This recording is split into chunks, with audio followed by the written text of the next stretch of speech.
فَأَخْرَجَهُمَا مِمَّا كَانَا فِيهِ، اور جہاں رہتے تھے وہاں سے انہیں الگ کر دیا، یعنی شیطان نے انہیں جنت سے نکال دیا۔ مفسرین یہ بیان کرتے ہیں کہ حضرت آدم علیہ السلام جنت میں تشریف لے گئے اور کئی سال جنت میں رہے۔ ایک روایت یہ کہ 500 سال تک جنت میں رہے، چونکہ اللہ تعالی نے فرمایا تھا کہ میں زمین میں نائب بنانے والا ہوں، تو حضرت آدم علیہ السلام کو زمین میں آنا تھا۔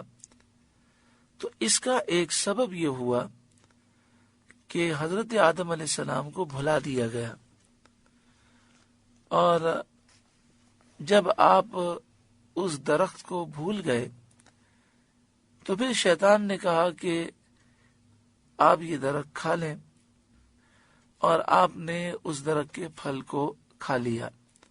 اس کا ذکر قرآن مجید فرقان حمید میں ہے، سورہ طٰہٰ آیت نمبر 115، 16واں پارہ۔ وَلَقَدْ أَعْهِدْنَا إِلَىٰ آدَمَ مِن قَبْلُ، اور بے شک ہم نے عہد لیا آدم سے اس سے پہلے، فَنَسِيَ، تو آدم علیہ السلام بھول گئے، وَلَمْ نَجِدْ لَهُ عَزْمًا، اور ہم نے ان کا عزم نہیں پایا، یعنی آدم علیہ السلام نے جان بوجھ کر یہ کام نہیں کیا، آپ کو بھلا دیا گیا۔ شرعی مسئلہ یہ ہے کہ اگر کوئی کام بھول سے ہو جائے تو اس میں گرفت نہیں ہوتی۔ جیسے کسی نے روزہ رکھا ہے اور وہ روزہ بھول گیا اور کھا پی لیا، تو حدیث پاک کے مطابق یہ ہے کہ اللہ نے اسے کھلایا، اللہ نے پلایا، روزے میں کوئی فرق واقع نہیں ہوتا۔ لیکن اللہ والوں کے امتحانات سخت ہوتے ہیں، تو آپ کو منع کیا گیا اور پھر آپ کو بھلا دیا گیا، اور آپ اس درخت کے قریب گئے اور آپ نے وہ پھل کھا لیا۔ پھر آپ پہ یہ بات ظاہر ہوئی کہ یہی درخت تھا جس سے منع کیا گیا تھا، اور پھر آپ جنت سے دنیا میں آ گئے۔ اللہ تعالی نے آپ کی پیدائش سے پہلے ہی فرمایا تھا کہ میں زمین میں نائب بنانے والا ہوں، تو آپ کو دنیا میں تو آنا تھا۔ یہ ایک ظاہری سبب ہو گیا جس میں آپ کا قصور نہیں تھا، آپ کی غلطی نہیں تھی، آپ کا کوئی گناہ نہیں تھا، مگر اللہ والوں کی شان بڑی بلند و بالا ہے۔ آپ روتے رہے اور کئی 100 سال تک روتے رہے۔ اللہ والوں کی شان عظیم ہے۔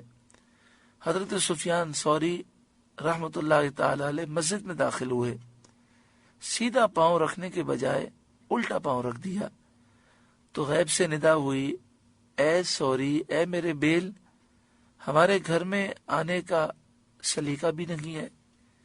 تو حضرت سفیان ثوری سمجھ گئے کہ مجھے قرب الہی کی منزل ملی ہے، اور یہ مجھ پر خاص کرم ہے۔ جب کرم ہوتا ہے تو ان کے امتحانات بھی زیادہ ہوتے ہیں۔ تو آپ اتنے خوش ہوئے کہ آپ کہتے تھے کہ میرے نام کے آگے ثوری لگایا جائے، جس کے معنی ہے میرا بیل، تاکہ انہیں وہ ندا یاد آئے۔ حالانکہ دیکھیں، مسجد میں سیدھا قدم داخل ہوتے وقت رکھنا یہ کوئی فرض واجب نہیں ہے، اور حضرت سفیان ثوری رحمۃ اللہ تعالی علیہ بھول گئے تھے، اور بھول پر تو ویسے بھی گرفت نہیں ہوتی، لیکن اللہ والوں کے معاملات جدا ہوتے ہیں۔ تو حضرت آدم علیہ السلام کا یہ معاملہ ہوا، اس میں آپ پھر کئی 100 برس تک روتے رہے۔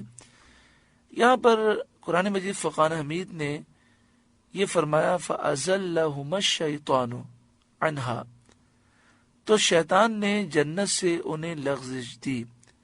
ازلّہ یہ لفظ وہاں استعمال ہوتا ہے کہ جب بندہ پھسل جائے اور کوئی اسے پھسلا دے اور اس میں پھسلنے والے کا اختیار نہ ہو، یعنی جان بوجھ کر وہ پھسلا نہ ہو، جیسے آپ چل رہے ہوں اور پاؤں بے اختیار پھسل جائے اور آپ گر جائیں، تو اس میں پھسلنے اور گرنے میں آپ کا اختیار نہیں ہوتا۔ تو فَأَزَلَّ، شیطان نے انہیں لغزش دی۔ تو ازلّہ ایسی لغزش کو کہتے ہیں کہ جس میں سامنے والا اپنے اختیار سے وہ کام نہیں کرتا، تو قرآن مجید فقان حمید کا یہ لفظ بھی بتاتا ہے کہ حضرت آدم علیہ السلام نے جان بوجھ کر ایسا نہیں کیا، بلکہ ایک ایسا معاملہ ہوا کہ آپ کو بھلا دیا گیا۔